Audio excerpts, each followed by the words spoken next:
এই দেশটাকে ভারত তার অঙ্গরাষ্ট্রে পরিণত করেছিল এবং ভারতবাসীও একইভাবে এটাই ভাবত।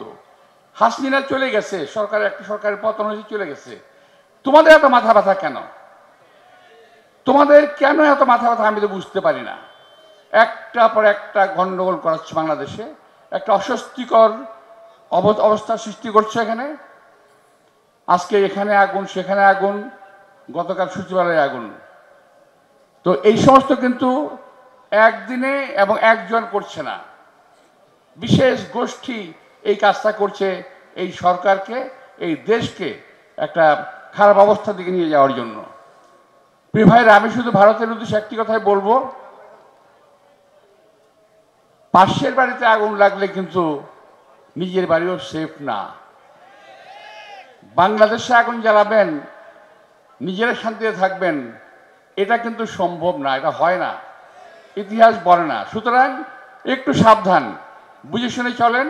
আর একটা জিনিস মাথায় রাখবেন, আমাদের এখানে দেখেন অনেক জামাত ইসলাম আছে, হেফাজত ইসলাম আছে, তারপর আরও ইসলামিক অনেক দল আছে, বিএনপি সহ অনেক রাজনৈতিক দল আছে। আমাদের মতের অনেক পার্থক্য আছে, অনেক দ্বন্দ্ব আছে মতের, কিন্তু একটা জায়গায় কিন্তু আমরা বাংলাদেশের সকল মুসলমানরা, বাংলাদেশের সকল নাগরিকবৃন্দ এক জায়গায় কিন্তু আমরা এক, দেশের স্বাধীনতা এবং সার্বভৌমত্বের লক্ষ্যে আমাদের কোনো আপোষ আমরা করব না। এই লক্ষ্যে কিন্তু আমাদের সকল দলগুলো কিন্তু এক। এরপরে তো ধরেন খেলাফত মজলিস তার ধ্যান ধারণা প্রচার করবে, সেটা চেষ্টা করবে তামিল করার, জামাত সেটা করবে, বিএনপি আমাদেরটা আমরা করব। কিন্তু যদি কেউ, আমার এক ভাই বিশেষ করে মামুন সাহেব কথা বলেছেন বোধ হয়, যে বিএনপি তার দায়িত্ব এড়াতে পারবে না, কথা তো ঠিক। বিএনপি একটি বড় দল, আমরা তো এই দেশের নেত্রী বেগম খালেদা জিয়ার নেতৃত্বে, তারেক রহমানের নেতৃত্বে কিন্তু আমরা নিজেরা ঐক্যবদ্ধ আছি এবং সবাইকে নিয়ে কাজ করার জন্য আমরা কিন্তু ওয়াদাবদ্ধ।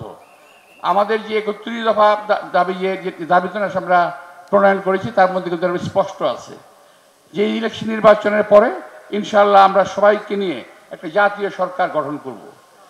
সুতরাং জাতীয় বিভেদ যদি দূর করতে না পারি আমরা, তাহলে কিন্তু অবশ্যই পরাশক্তি, ভারতীয় শক্তি আগ্রাসনে কিন্তু আমরা পড়ে যেতে পারি।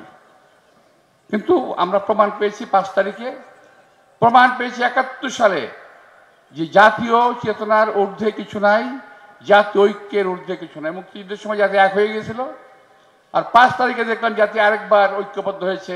এটাতে আমি খুব আশান্বিত হয়েছি। আমি খুব আশান্বিত যে এই জাতিকে কেউ দাবিয়ে রাখতে পারবে না।